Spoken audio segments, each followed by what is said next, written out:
Hello and welcome to our Friday afternoon live broadcast. Today, Michael and I are going to be discussing food and is your food putting you at risk? If you are new, welcome. We always post this broadcast on our Facebook page, so if you can't catch us live, definitely don't worry about that. And then we also upload it to my YouTube channel, Ann Parham, as well, so you can catch that on our YouTube channel as well. So Michael and I watched an amazing documentary this weekend called Pet-Fooled, F-O-O-L-E-D, and it was on Netflix. It was free, right?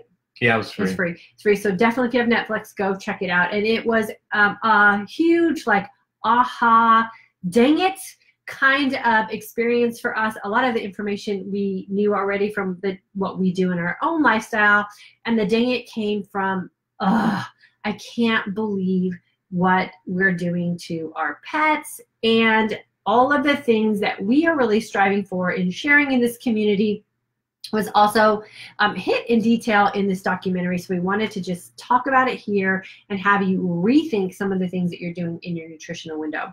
If you're joining us live, welcome. My name is Diane and this is Michael. And here we share a lot of things that we're doing in our intermittent fasting and our keto-like lifestyle, and what we're doing in our family life as well, incorporating this lifestyle with our kids and now our dog, and because of this documentary that we watched. So if you've watched the documentary, please put that in the comments so we know that you're kind of versed on what it is we're going to be talking about. And if you haven't, put a comment in that comment section letting us know that you will, because I think it will help you put a lot of pieces together to the puzzle of why it is we get so sick in life when we think that we're doing so good for ourselves, why it is our kids are suffering from some things, or maybe our grandkids are suffering from some things, and why it is that our dogs are becoming victim to the same sort of diseases that we're victim to, I guess is the proper way to say that. Okay, so let me plug in our microphone so it'll sound better when we get on the rebroadcast. So hold on just a second. Okay, there we go. I think it's on now. Okay, so Pet-Fooled, the documentary, was about the pet food industry as a whole. And I don't know why, but I almost fell off of the couch when the top 3 things that you should not be feeding your animals, not just your dogs, but your animals, are gluten, wheat, which is gluten, soy, and the one that a lot of people are having a really hard time with, corn. Right, exactly. And I know for me, that last little thing I've been holding on to are my tortilla chips at the restaurants we go to, and it just makes me sick. It makes me sick.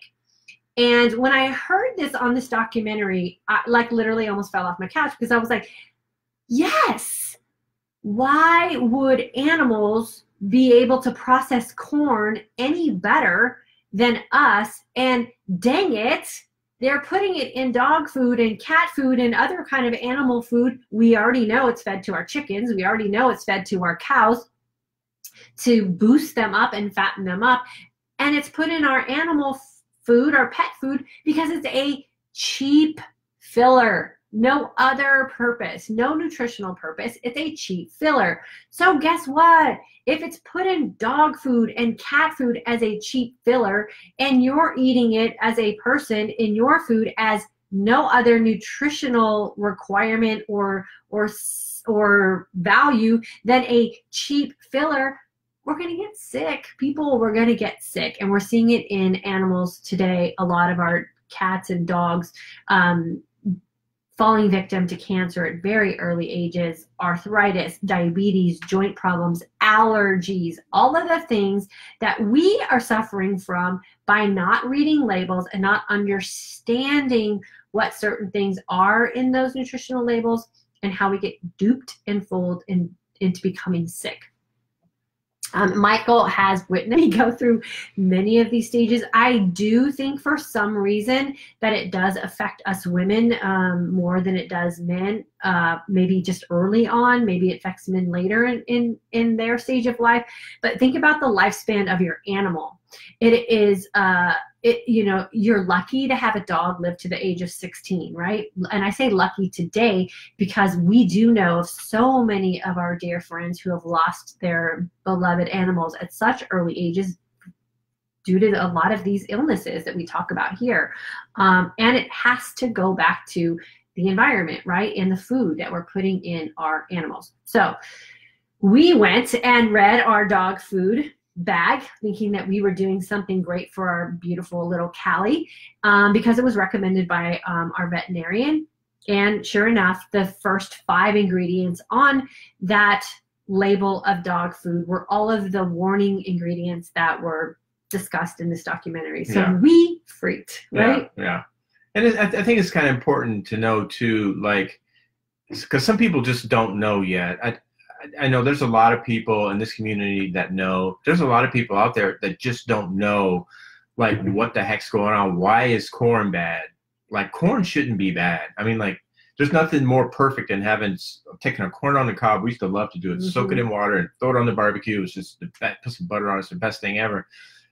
But it's just not the same corn anymore. It's just not. I mean, we have overproduced, mass-produced, overproduced corn, and if you guys do some studying on it, it's amazing what's going on. I mean, it's been so overproduced that the land has been stripped of all nutrients. I mean, there's no more nutrients in the soil. And I listened to a podcast. I don't know if you guys have, I can't even think of his name, but it's Elon Musk's brother. And he was talking about how there's not even any wildlife. I mean, there's no mice, there's no insects, Earthworms. No earthworms, there's nothing, and the dirt needs to have this, there's this whole circle of life thing going on. And if it's not there, you're eating this, and not only is the product is GMO'd, it's modified, but it's also not getting the proper nutrients. And we're getting fed this, and we're overproducing it, so they take it, and it's just filler for everything we eat. And you think, a country that we live in, like United States of America, there would be like red flags, like, oh, hey, you really shouldn't eat this because it's not good anymore. No, there's big money behind this, and there's lobbyists that are hitting Washington, and they're getting paid. So here we are, we're feeding ourselves stuff that's making us sick. And we're wondering why there's so many kids with, all these different issues. When we lived in California, every kid, not just our kids, every kid, we had a lot of kids in our neighborhood, they all had dairy allergies. Have you ever heard of that? I mean, it's ridiculous. I mean, like, when we grew up, we didn't have those kind of allergies. Well, I did. I think I did a little bit too, but it wasn't as severe. I think as it was truly like a lactose thing. Where now the amazing thing about these new food I think intolerance is the better word to use. These new food intolerances is that we had this baby boom on our street. We all seemed to have babies in the same year, so they were all within a year or so apart, and every one of them did have this dairy intolerance. But it surfaced completely different in every kid. So whereas Logan, when he was born, couldn't keep anything in his system, it shot out both directions constantly. He cried all night. I don't even think he ever had like a meal that stayed in his digestive system. Poor baby. And then the doctor told me that it was my milk that was the problem. So we put him on soy formula, which now we feel so guilty about because he has intolerances to gluten, dairy, and soy that he's dealing with now as a teenage, man, 18. And I can only think that it was probably that soy formula that we forced down his throat that his body was rejecting. And had we known, like we knew with Gabby, to handle it in a different way, maybe he wouldn't have those things. Whatever, we do what we do. So with Gabby, we went to a lactation consultant. She identified the fact that she had a dairy intolerance, and she told me how to clean up my own milk by not eating dairy myself, and she had a different experience. So we had kids who went into anaphylactic shock with dairy milk from their moms who were consuming dairy. We had kids who broke out in rashes. We had kids who had ear infections. Like, you name it, it was the spectrum of things that could happen to a perfect baby because of what the dairy industry was doing to food that not only was ingested by a mother and then produced through milk. It wasn't even like the first level of introduction of dairy. It was actually processed through the mother's body because they were all nursing. And most of them, we helped them, right? Yeah, I mean, like just through our trial and error, we were able to help them, and they discovered, these allergies. Right. So we have to be attentive to this, and we have to understand that, we as the consumer we have the power to stop a lot of this stuff, and we have the power to make choices for ourselves that are better and healthier, and choices for our kids and choices for our animals. But we have to be informed, and then we have to exercise our power. And I think a lot of times that's where we fail as a society, I guess, is that we forget we have the power. We forget we have the opportunity to make choices. And as consumers, if we stop buying XYZ things, then the food industry has to make changes. And that's where we are really trying to spread the word on a lot of things. And that's kind of where we've been fooled, is like we thought we were reading the labels right, and they were telling us lies, and if you're going to watch the show, I'm not going to give it away for you, but there's the way they break down the industry that regulates dog food. The FDA oversees them, and they let them get away with so much stuff. Like, they can say it has chicken in it, it has lamb, it has beef, and when you break it down, it has like, what was it, like 1% or 3% or something ridiculous. And the rest was byproduct. There was a lot of byproduct stuff in the dog food, and it's basically just, it was disgusting to watch, but there's like a bunch of dead animals that just gets processed, and that's another filler, which is a byproduct that goes in the dog food. Well, and that's where we too have to know. So we've actually been feeding Callie our food because we don't buy cheap food, right? And this is where I think as consumers, we really need to understand how this marketing plays out. You cannot read the front label of any food. You have to turn it around and read the ingredients label. And I always start with the allergen warnings. And if it has soy, wheat, or dairy, we don't buy it. It doesn't go in our cart.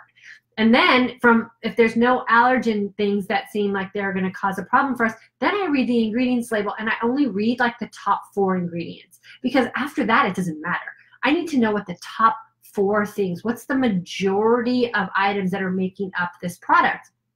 You have to read the back, because marketing is tricky, and companies know how to play words, and they know how to tweak the rules, and they know how to push the limit on things. So when you go to buy your organic cage-free eggs, that only means that a chicken has to be exposed to sunlight for so many minutes in a day. So if you build a chicken coop with a window in it and all the coops are turned toward the window, you've met the cage-free requirement, and your chickens could have been housed in a cage the whole time. So we have to educate ourselves, and we have to understand what these things are, and you have to do the work to read. You have to read the back of the packaging. The front of the packaging is duping you every single time. And so the whole even vocabulary of, there's all these pictures that go around like on Instagram and stuff, like don't eat crappy food, you'll feel crappy. And the definition of crappy has to change. Crappy doesn't mean necessarily processed, packaged junk food. Crappy could mean the difference between egg A and egg B. And knowing what the definition of how that chicken was cooked and how those eggs were delivered from the chicken to the store matters.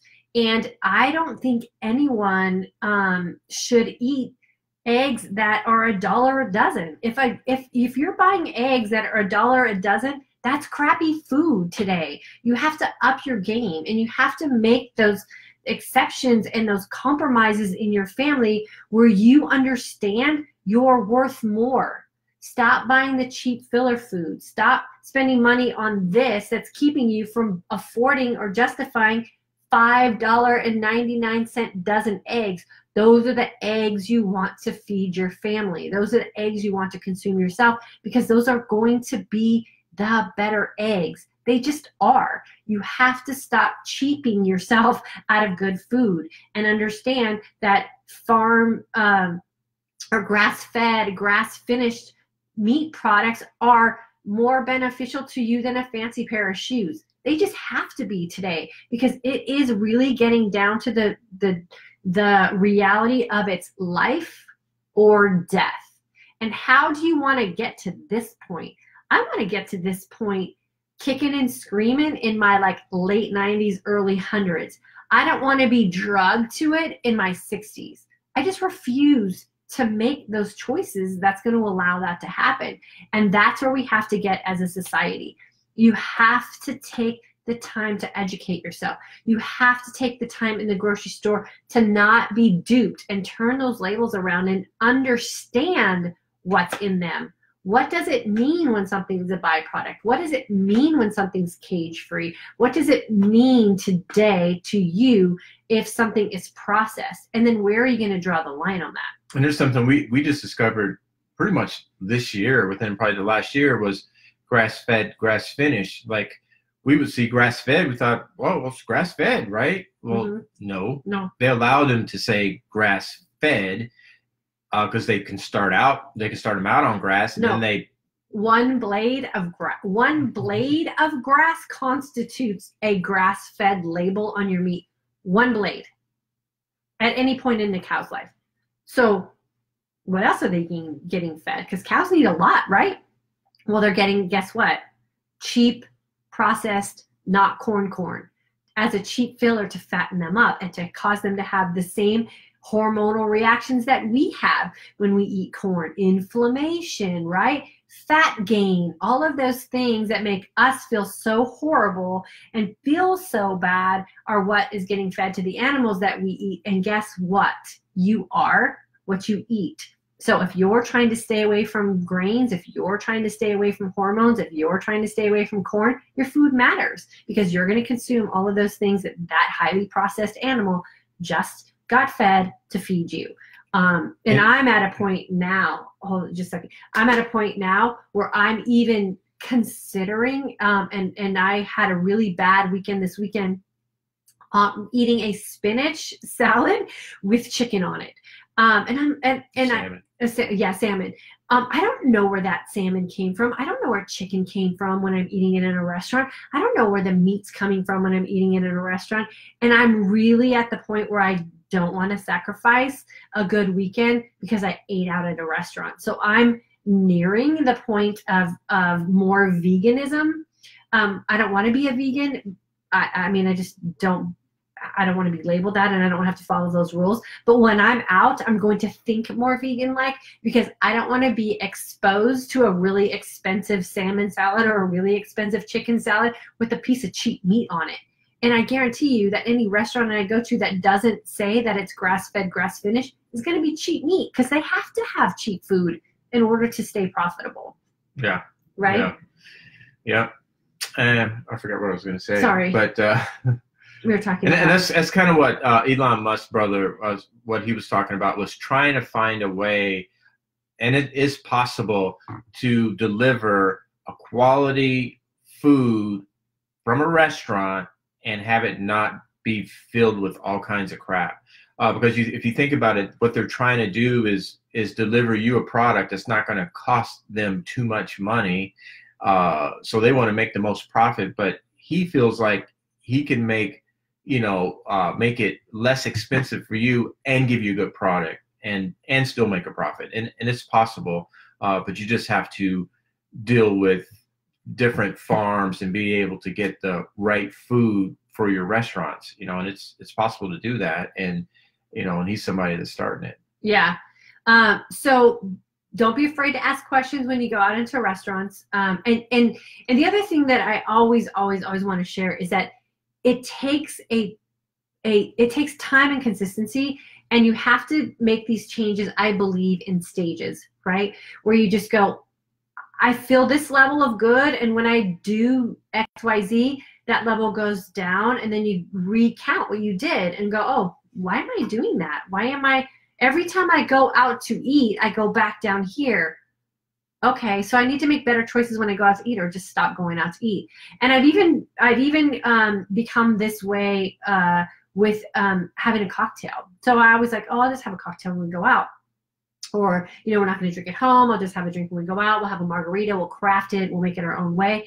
And then I'm like, there's no purpose for that for me at this stage. It's taken me a long time to get here, because remember, I used to be that I would drink a bottle of wine when I made dinner girl, Chardonnay to boot, and I would, like, it was no problem. But that also is where I got so sick. And then I got to the point where I'll just have a glass of Pinot Noir. And even now it's like, oh, I just don't feel good. And so you have to allow yourself to go through these stages of getting to that next level of feeling good.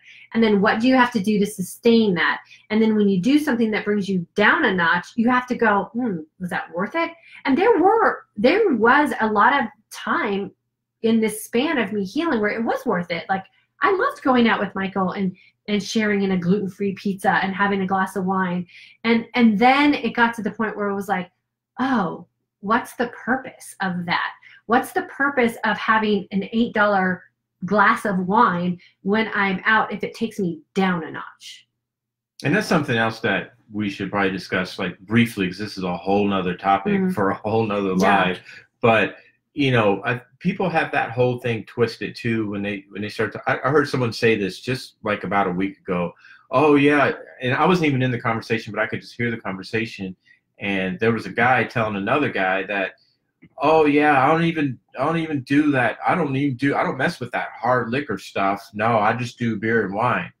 It's like, it's really the opposite way around. I mean, and I believe, trust me, we love beer and wine. So I'm a beer drinker. I love beer. But if you have a harder liquor, it's distilled, and I think we probably talked about that here before. It's a distilled liquor, and you're going to have better luck with that, a high quality liquor, than you are with a beer that's possibly toxic, or a wine that's possibly toxic. Yeah, so it's difficult for most people, unless you're under like a life-threatening sort of situation, to go all in. I do believe that you can't just clean sweep your life and make all these changes in a weekend, unless, like I always say, if I was handed a piece of information about my health that said, do this or die, I would do that. No questions, with no exceptions. But I'm not in that state. So my and Michael's change has been evolutionary, sort of. Like, we've worked our way into it through stages. And the more we learn, the more we practice, the more we go back to the drawing board and go, is this serving a purpose in our life? And I was the girl who was cried over French fries and tortilla chips. And now I'm at the point where I'm like, I am not going to let any more corn tortilla chips ruin my weekend. And if I don't bring a bag of siete chips with me to dinner, I'm not eating it. That's it. And I'm feeling the same way about the meat I'm eating when I'm out too. Like, I'm okay with just having a salad with no protein on it. I have no fears of that at all. I have plenty of other ways to get protein sources. And so I'm really getting to that next stage of not allowing little exceptions to ruin my weekend. And what happens when you get to that feeling of feeling your absolute best, and it's a whole new level of feeling your absolute best, when you feel bad, it hits you like a rock. Oh yeah, it triggers really quick. Hits you like a rock. And it's not so much that the bad is any worse. It's just you felt so great that the bad feels like it's so much worse. So always pay attention to that as well. Yeah, and you should point out too that if you've been feeling bad for so long, and it's the whole other end of that spectrum. Right. Like, if you can get triggered that fast because your body's healed and you can see, visible signs on your body or feel a certain way, well, it's the other end of the spectrum is you've been really sick for a long time and you've never really felt well.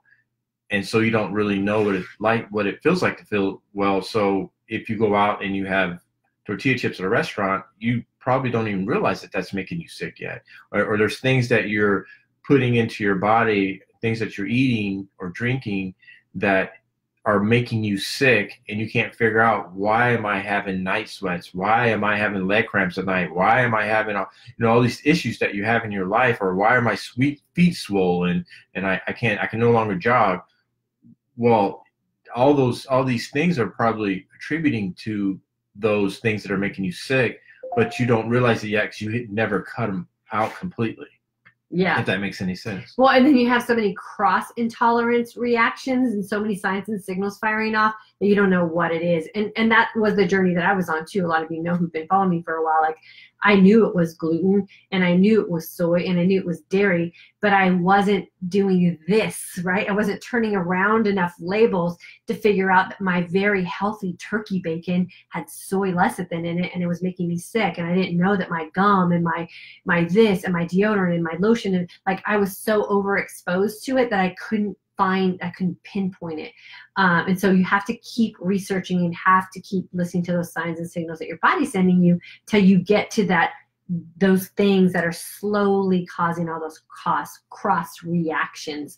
And then when you get to that feeling of amazing, which I can say I am feeling amazing today, is you don't want to lose it. And then you have to just get to that point where you are so solid and feeling amazing that there's no food that will take you out of that. Like, food will never be more important, or social exposure to something will never be more important than you feeling absolutely amazing. And that's maturity over time. And it will come when you stop letting those exceptions in and you stop letting those little things sneak in. And for me, it's been a 3-year process.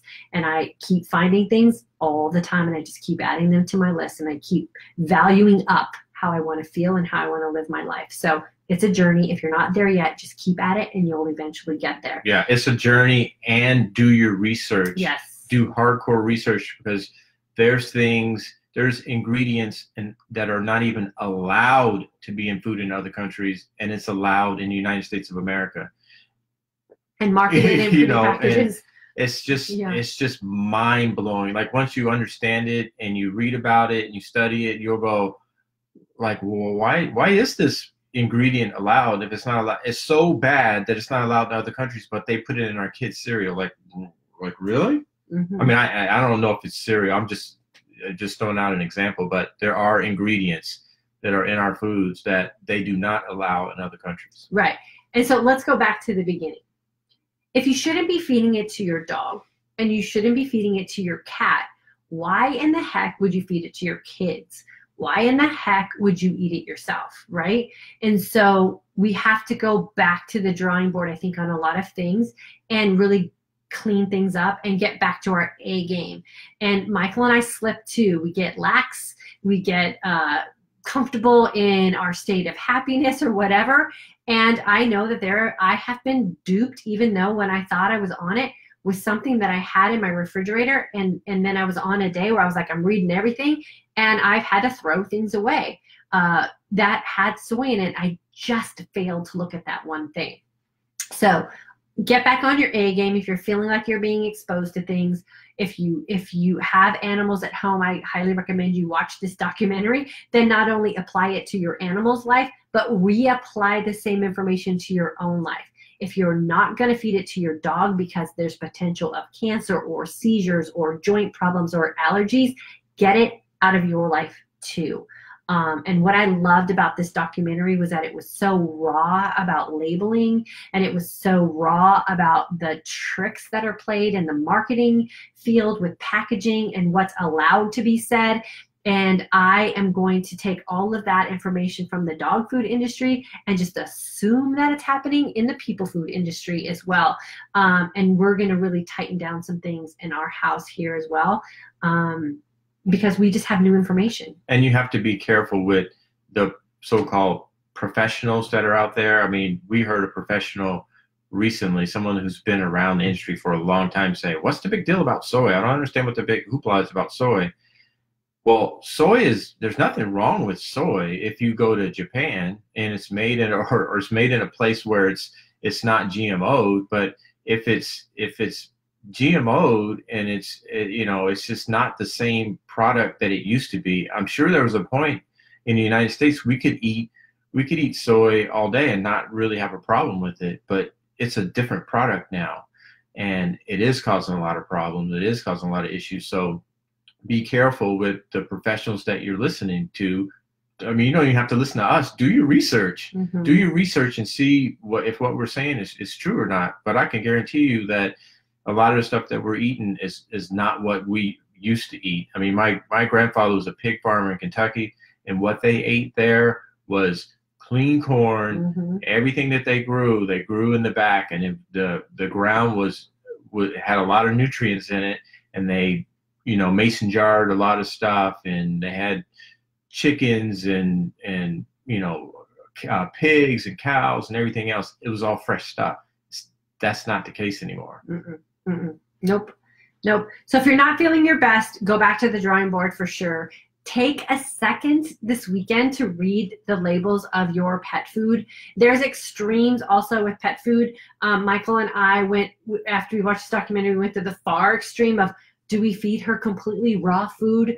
And we've kind of come to a more settled now, I think, after we've sat on it for a couple days, approach of, we're going to get her the best food that we can find to accommodate our family and what we have going on here. And we have always had the philosophy that we have no problem sharing the food we eat with our dog. So Callie eats very good eggs, high quality eggs, because that's what we eat. She also eats fat, grass finished, grass fed beef, because that's what we eat. And we just make more food for us, and we share it with her, and then we supplement it with some dog food that's of higher quality with some ingredients that we feel comfortable with. So you always have to make sure that you're accommodating your lifestyle as well, and what it is you have going on with you. And there's something else that you should point out too, is that, you know, we're not talking about affordability at all. We probably should talk about affordability, because not everybody can afford the high quality eggs or could afford the high quality meats. But I can tell you what we did when we couldn't afford high quality chicken.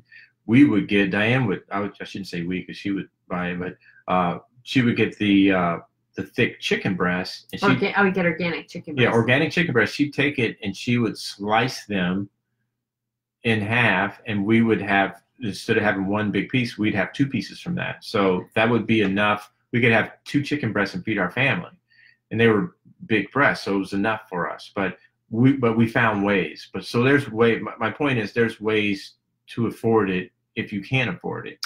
Well, the best way to afford higher quality food is don't eat so much. And that's the big aha moment that we had, incorporating intermittent fasting into our life and not constantly shoving food down our kids' throat, not constantly shoving food down our throat, is it opened up our window to raise our game with the food that we can afford more. Yeah, where you can afford more. And that, in my opinion, is the best way to make food affordable. You can afford high quality food, I hope, when you're eating 1 meal a day. And there's nothing wrong with eating 1 meal a day. You can afford higher quality food when you're eating 2 meals a day. Eat 2 meals a day. It's oftentimes we find that we can't afford higher quality food because we're spending so much money on crappy food that's filling space and time that's not necessary. So when you get comfortable with intermittent fasting, then you can raise your game, because you just then reallocate money to higher quality stuff and less cheap filler stuff that's just serving you no purpose other than breaking you down slowly and making you sick.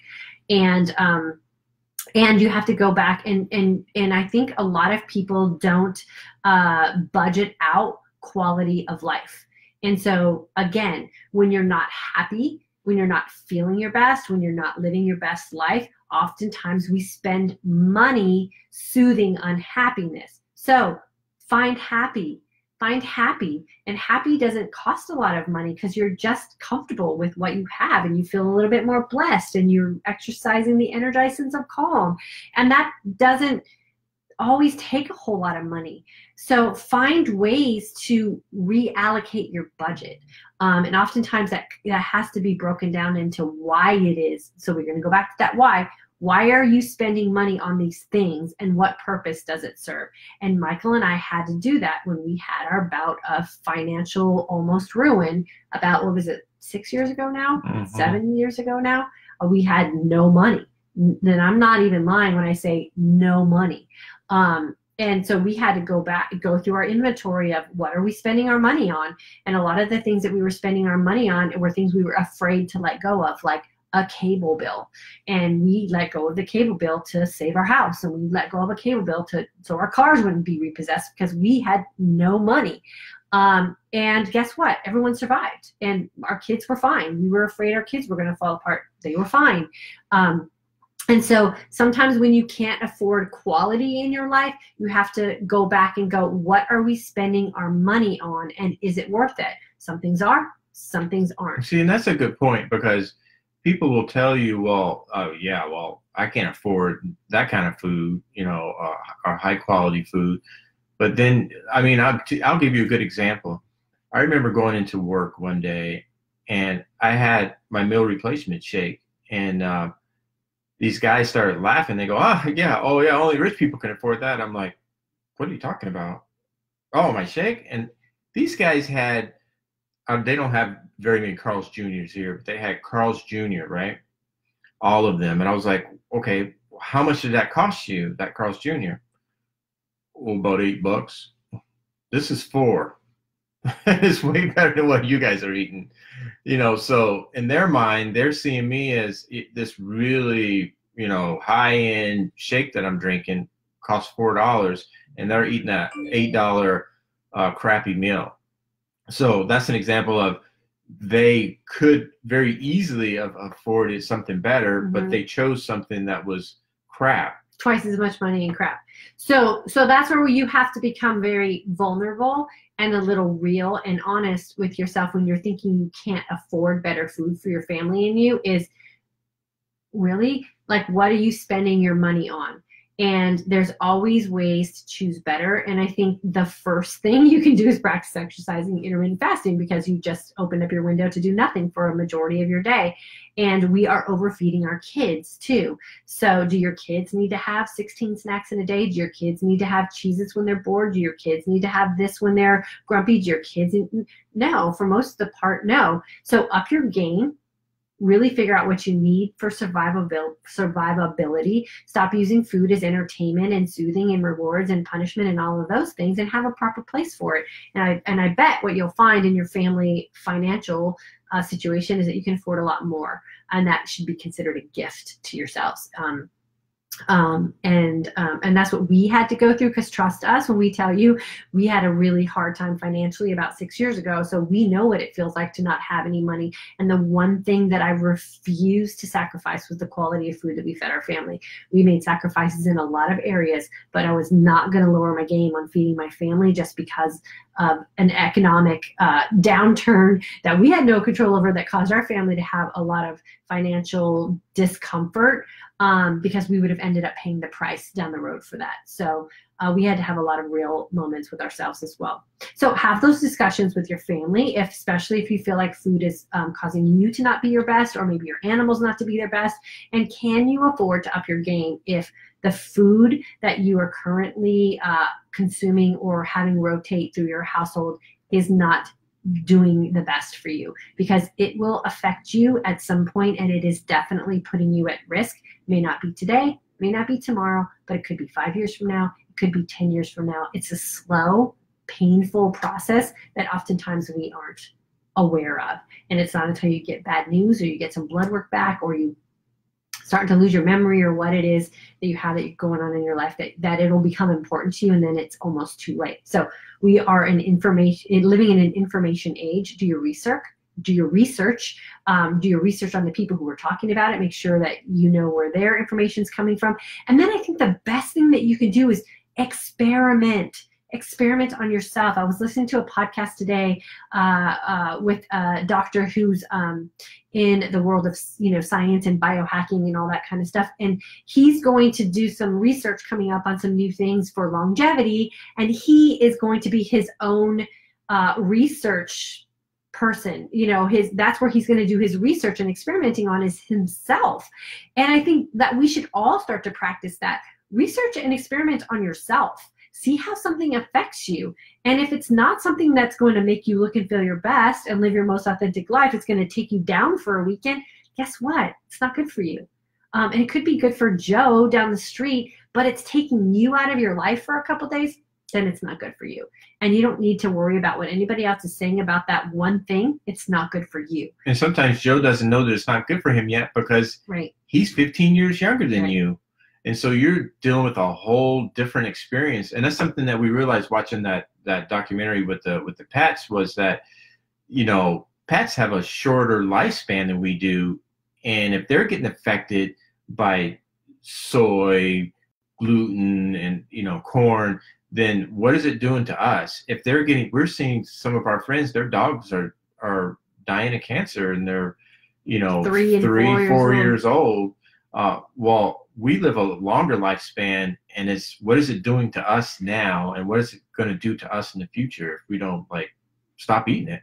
Yeah, and we can't live by our grandma's standards, right? Like my grandmother, both of my grandmothers died in their mid to late 90s, healthy in the aspect of what a 90-year-old woman is going to be, and they lived a very healthy life.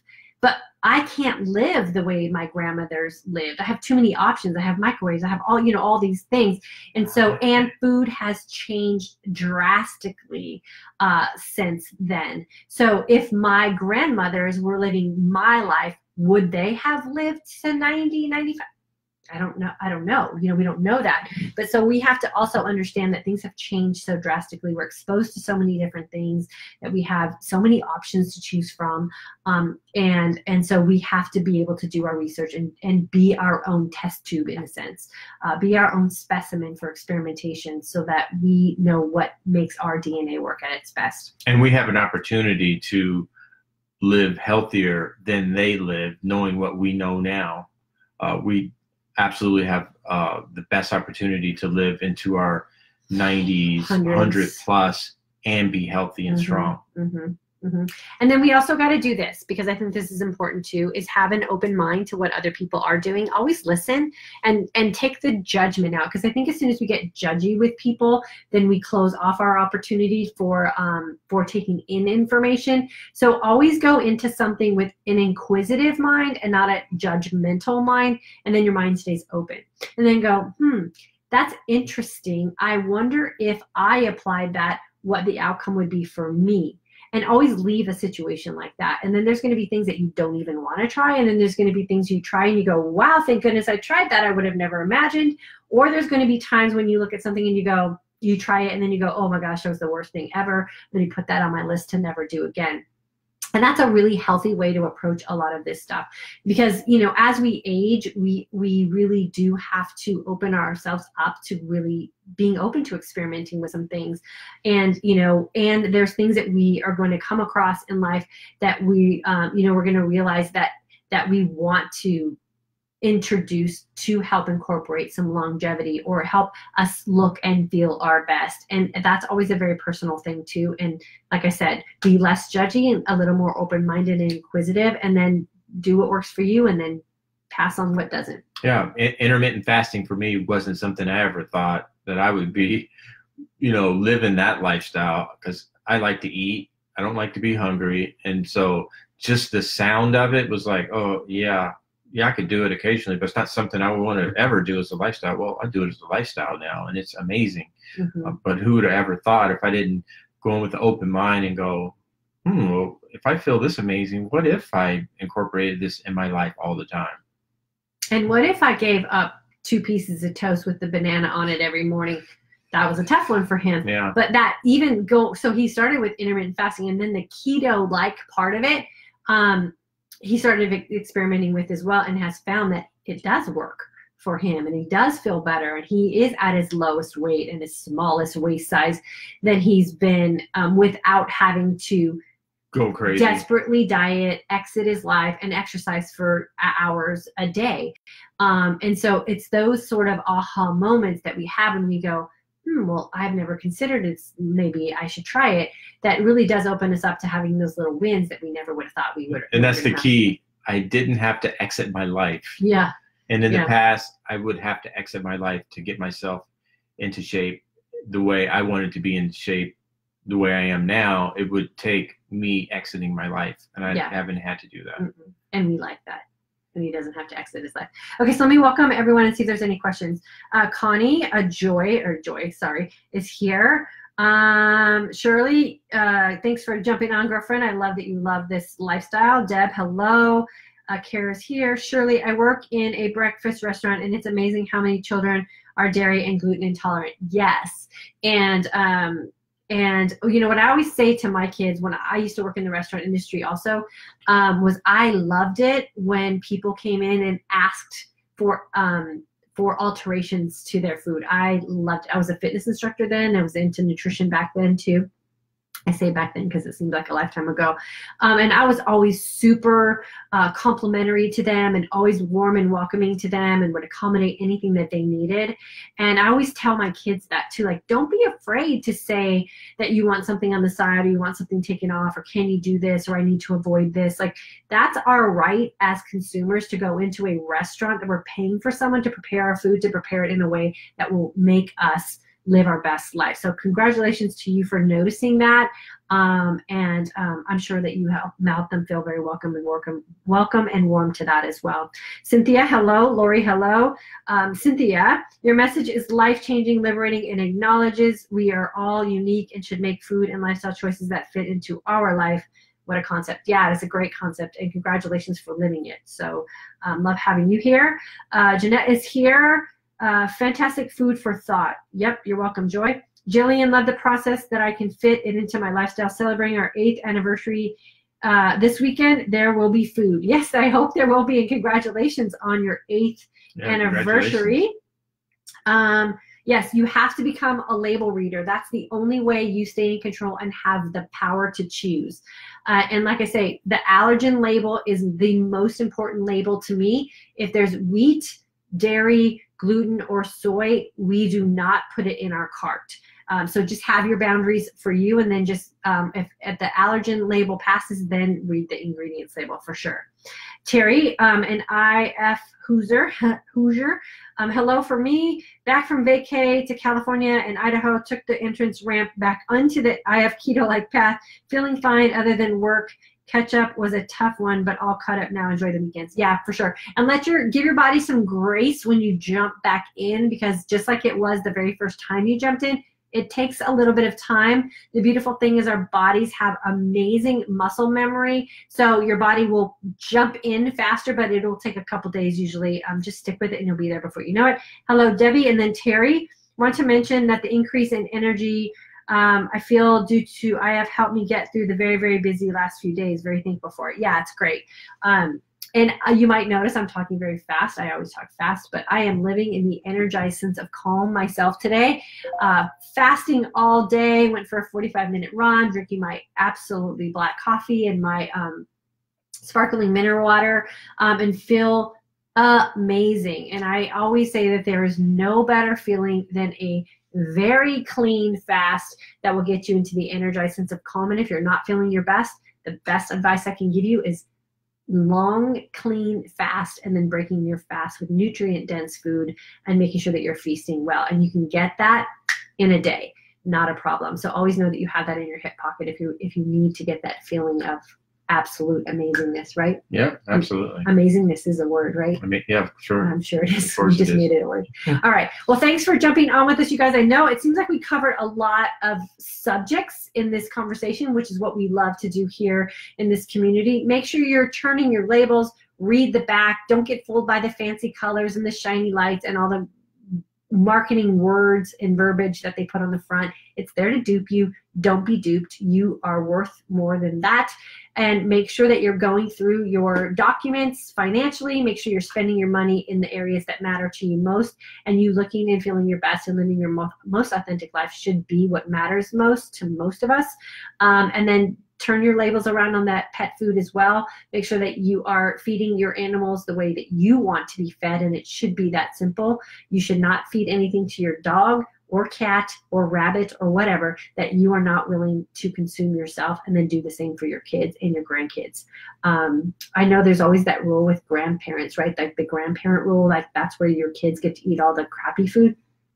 Don't be that grandparent. Up the game on grandparenting, and make sure that when your grandkids come to your house, you level up and help them live a nutritious life as well. So thanks for jumping on with us. We are going to be busy this weekend. We are getting on a plane tomorrow and taking our little Gabby to Disneyland, and there will be no exceptions at Disneyland for me. I am going to stick to my game, going to have my black coffee, going to drink my water. I'm bringing food, which I haven't done in a very long time, but I told Michael that I'm just kind of done relying on restaurants, and I'm going to bring food with me to Disneyland and this weekend while we're staying in a hotel, because I don't want to have a moment of my weekend ruined by a bad restaurant exposure. So you're going to make me eat Disneyland chicken fingers by myself? Yes. Mm-hmm. Yes, I am. I'm going to bring my shake with me, and I'm going to bring my supplements with me, and I'm going to bring my Baruka nuts with me, and those are going to be what I consume when I'm on vacation this weekend, because Disneyland is fun, but Disneyland's hard, especially when you're in your 50s, and we got 2 back-to-back days of Disneyland amusement park. Hey, they got some good chicken strips, though. They do. So I'll have to have some of that with Gabby, and I'll be eating everything else, too. So Yeah. No exceptions for me this weekend. So I'll try to Insta story it for you guys so you can see what I'm doing to stay on track when we're away this weekend. I haven't been so great in the past, and I just don't want to waste any time feeling that way and having to chase a makeup week when I get back. So I'll keep you guys posted. I'll share as much as I can. Thanks for jumping on live with us. You guys have a great Friday night, and make choices tonight when you're on your date night or your weekend this weekend that will really keep you in that state of looking and feeling your best and living your most authentic life. And sometimes that means you might have to have a conversation with your spouse or let them eat the chicken fingers, and you just be happy with the choices that you're going to make for you so that you stay on your A game. And that's okay too. We don't want to feel bitter about what they're allowed to do or what they choose to do for themselves. Make sure you're making choices for yourself that will keep you in the A game, right? Absolutely. All right. Have See you a guys great later. weekend.